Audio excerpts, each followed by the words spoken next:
സ്നേഹമുള്ളവരെ, ഈ ലോറികൾ മുഴുവൻ പരുത്തി കൊണ്ടാണ് ലോഡ് ചെയ്യപ്പെട്ടിരിക്കുക.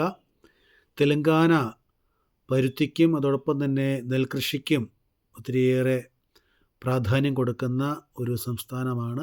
ഏറ്റവും കൂടുതൽ നെൽകൃഷി അതോടൊപ്പം തന്നെ പരുത്തി കൃഷി തെലങ്കാനയിലാണ് ഉള്ളത്. നമ്മളിപ്പോൾ ഹൈദരാബാദിലേക്കുള്ള യാത്രയിലാണ്. വളരെ വിശാലമായ റോഡാണ്.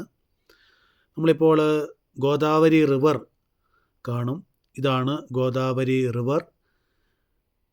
ഈ ഗോദാവരി റിവറിന് കുറുകെയാണ് നമ്മൾ കടന്നു പോവുക. വളരെ വിശാലമായ ഒരു നദിയാണ് ഗോദാവരി.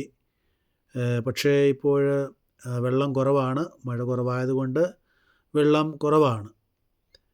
നമുക്ക് കാണാം,